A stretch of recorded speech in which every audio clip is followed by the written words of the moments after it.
बिस्मिल्लाहिर्रहमानिर्रहीम। अस्सलाम वालेकुम स्टूडेंट्स, क्या हाल है जी? कैसे हैं आप सब? उम्मीद करता हूँ आप सब खैरियत से होंगे। स्टूडेंट्स, मैं हूँ मोहम्मद इब्राहीम आपके चैनल डायमेंशनल फिज़िक्स से। और स्टूडेंट्स, आज हम डिस्कस करने वाले हैं lecture number 9 of class 9th physics 2025 Punjab text book board. Topic है जी 1.9 एरर्स इन मेजरमेंट्स। स्टूडेंट्स, याद रखिएगा कि ये जो हमारी दुनिया है इसमें हम जितनी भी मेजरमेंट्स लेते हैं, जो हमें मेजर्ड वैल्यूज़ हासिल होती हैं, उनमें कोई ना कोई एरर, माइन्यूट एरर लाजमी होता है। ठीक।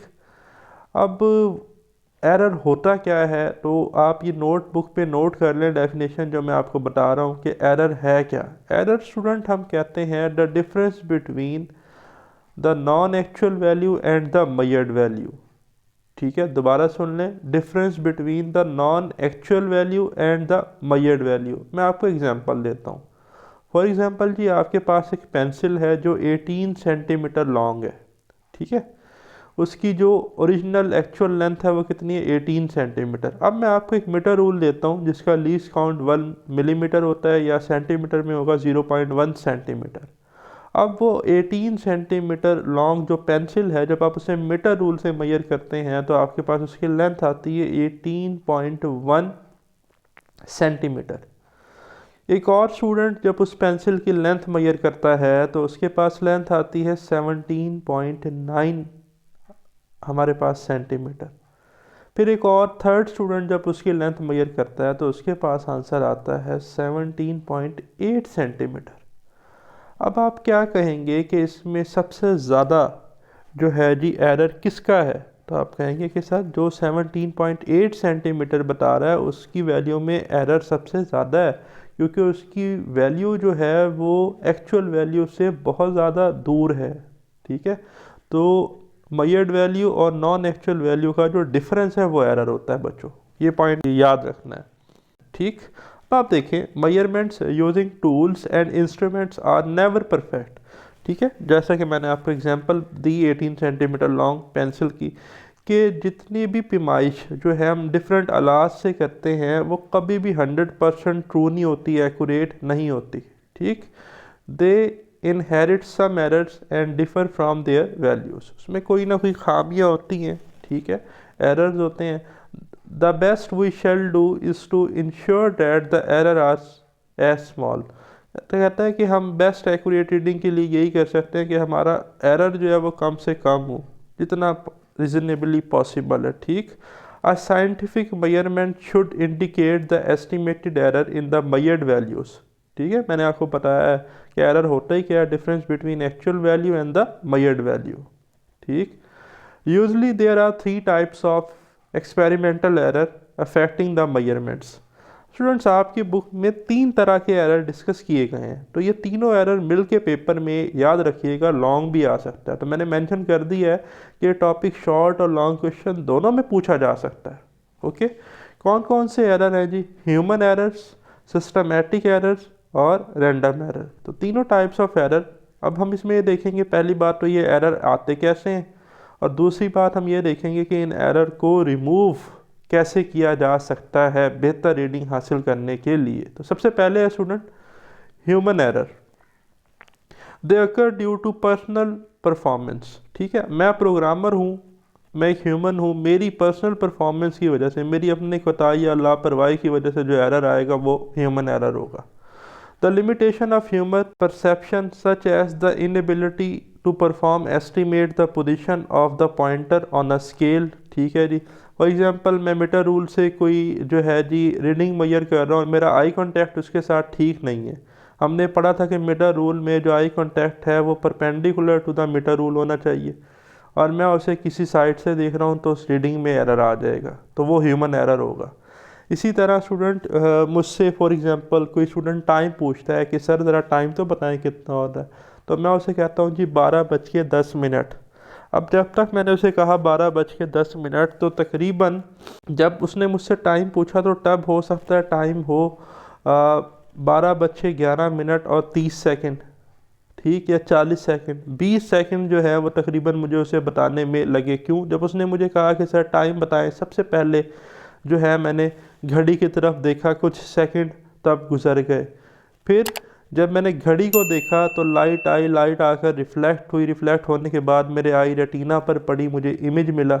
फिर मेरे ब्रेन ने सेंस किया। सेंसिंग टाइम जो हमारे ब्रेन का है वो 2 फेम्टो सेकेंड है, तकरीबन 2 × 10⁻⁻15 सेकेंड। फिर उसके बाद जाके मैंने उसे टाइम बताया। मीन जो मैंने उसे वक्त बताया वो तो गुजरा हुआ वक्त था, जो वो मुझसे वक्त पूछ रहा था मैंने उसे उसकी ट्रू या एक्चुअल वैल्यू नहीं बताई। तो ये एक ह्यूमन एरर है, ठीक है। तो personal error can also raises due to faulty procedure to read the scale, ठीक है, ये मैंने शुरू में बात कर दी। The correct measurement needs to line up your eye right in front of the level. जैसे कि मेजरिंग सिलेंडर से अगर हमने वॉल्यूम ऑफ जो है जो लिक्विड मेजर करना है तो हमारा आई कंटेक्ट जो है वो बिल्कुल क्या होना चाहिए, ठीक। In timing experiment the reaction time of an individual to start और stop clock also affect the measured value. For example जी रेस हो रही है और मुझे कहते हैं कि जैसे ही ये रेसर या विनर इस विनिंग लाइन को क्रॉस करेगा आपने स्टॉप वॉच को फौरी रोकना है। अब वो जब उसको क्रॉस करता है तो मैं देख लेता हूँ क्रॉस कर चुका है, लेकिन मुझे हाथ प्रेस करने में थोड़ा टाइम लगता है, तो यहाँ से ह्यूमन एरर आ सकता है। अब सवाल ये पैदा होता है ये ह्यूमन एरर रिड्यूस कैसे हो सकता है। तो पेपर में ये भी शॉर्ट आ सकता है कि how human error can be reduce. तो देखें, human error can be reduce by ensuring proper training techniques and procedure to handle the instrument and avoiding environmental distraction और डिस्टर्बेंस फॉर प्रॉपर फोकसिंग, ठीक है। कोई भी जो है ना इन्वायरमेंटल आपको जो है तंगी या डिस्टर्बेंस या कोई डिस्ट्रैक्शन या आपकी आंखों में कोई ग्लेयर लाइट मार दी, किसी ने चमक आ गया या साउंड बहुत प्रोड्यूस है, तो ये नहीं होने चाहिए। आपका फोकस जो है वो इंस्ट्रूमेंट पर ही होना चाहिए। The best ways to use automated और digital instrument to reduce the impact of human error. तो सबसे ज़्यादा जो आसान तरीका है वो ये है कि आप एनालॉग या मैकेनिकल इंस्ट्रूमेंट्स और गैजेट्स की जगह आप डिजिटल इंस्ट्रूमेंट्स इस्तेमाल करें ताकि गलती का चांस कम से कम हो, ठीक है। फॉर एग्जांपल आप जो है वर्नियर कैलिपर यूज़ कर रहे हैं तो आप डिजिटल वर्नियर कैलिपर जो है वो यूज़ करें। सेकंड स्टूडेंट हमारे पास अब टाइप ऑफ एरर है जी सिस्टमैटिक एरर, ठीक है जी। अब हम क्या डिस्कस करेंगे कि सिस्टमैटिक एरर क्या होता है। तो देखें, they refer to an effect that influences all measurements of particular measurements equally. ऐसा एरर स्टूडेंट जो किसी भी मेजरमेंट को इक्वली क्या करे, इफेक्ट करे, उसे हम क्या कहते हैं, सिस्टमैटिक एरर, ठीक है। It produce a consistence difference in reading, ठीक है। अब फॉर एग्जांपल आप जो है जी वो माइक्रोमीटर स्क्रू गेज यूज़ कर रहे थे, ठीक। एक स्टूडेंट ने उससे रीडिंग ली, उसका जो एरर आया उसने नोट कर लिया। फिर दूसरे स्टूडेंट ने कहा कि यार यही माइक्रोमीटर मुझे दिखाओ, मैं रीडिंग लेता हूँ। जब उसने ली तो उसका भी सेम एरर आया। फिर तीसरे ने कहा यार मुझे दिखाओ, मैं चेक करता हूँ। तीनों का एरर सेम आया। इसका मतलब कि ये प्रोग्रामर एरर नहीं था, ये उन पर्सन की वजह से नहीं आया, ये सिस्टम फॉल्टी होने की वजह से था, ठीक है। तो ये सिस्टमैटिक एरर था। It occurs due to some definite rule, it may occur due to zero error of instrument, ठीक है। प्रोग्रामर का तो कोई फॉल्ट नहीं है भाई, ये तो इंस्ट्रूमेंट में क्या है, जीरो एरर है। पुअर कैलिब्रेशन ऑफ इंस्ट्रूमेंट और इनकरेक्ट मार्किंग, ठीक है। The effect of this kind of error can be reduced by comparing the instrument with another which is known to be more accurate. तो systematic error को remove कैसे कर सकते हैं आप? सिस्टमैटिक एरर को इस तरह से रिमूव कर सकते हैं कि जो आपके पास माइक्रोमीटर स्क्रू गेज था उसको आप एक ऐसे माइक्रोमीटर स्क्रू गेज से कंपेयर करें जो कि एक्यूरेट है, जिसमें कोई ज़ीरो एरर नहीं है। Thus a correction factor can be applied. तो करेक्शन फैक्टर अप्लाई करेंगे तो आपका सिस्टमैटिक एरर रिमूव हो जाएगा। फिर है स्टूडेंट हमारे पास थर्ड टाइप ऑफ एरर जो कि है रैंडम एरर, ठीक है जी। ये इन्वायरमेंटल चेंजेस की वजह से भी आ सकता है, ठीक है। वेदर में फ्लक्चुएशन की वजह से आ सकता है, टेम्परेचर प्रेशर चेंजेस की वजह से आ सकता है, और इसकी काजेज अनप्रिडिक्टेबल होती हैं। तो आइए डिस्कस करते हैं। It is said to occur when repeated measurements of a quantity give different value under the same condition. क्या है जी कि हमारे पास रैंडम एरर तब आएगा कि हमने एक चीज़ मेजर की, ठीक है जी, पहले उसमें एरर था कम, फिर हमने दोबारा मेजर की तो एरर हो गया ज़्यादा।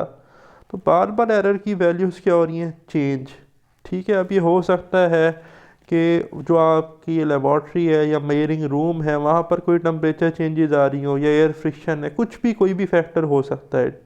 It is due to the some unknown causes which are unpredictable. नहीं, मैंने भी बात की ना, कोई भी रीज़न हो सकती है, अननोन काजेज हो सकते हैं जो कि अनप्रिडिक्टेबल हैं, आप उन्हें नहीं बता सकते कि इस वजह से ये आ रहा है। ठीक, the experimenter have a little और नो कंट्रोल ओवर इट। ठीक है, जो प्रोग्रामर है, एक्सपेरिमेंटर है, साइंटिस्ट है, उसका कोई कंट्रोल नहीं है इस पर। Random error rises due to sudden fluctuation और वेरिएशन इन एनवायरमेंटल कंडीशन।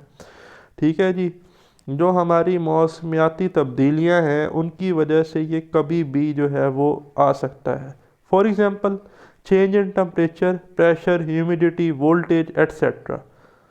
ठीक है, अब इसको रिमूव कैसे किया जा सकता है या कम कैसे किया जा सकता है, रिमूव तो नहीं, हम कहेंगे कि इसको रिड्यूस कैसे किया जा सकता है। तो the effect of random error can be reduce using several और multiple reading and then taking their average और मीन वैल्यू। क्या करें, अगर फॉर एग्जांपल आपने 4 रीडिंग्स ली हैं तो आप उन चारों रीडिंग्स को ऐड करें और 4 पर डिवाइड कर दें, आप उनकी मीन वैल्यू ले लें, तो फिर वो रिड्यूस हो जाएगा random error. Similarly for measuring the time period of oscillating pendulum, the time of several oscillation से 30 ऑसिलेशन इज नोटेड।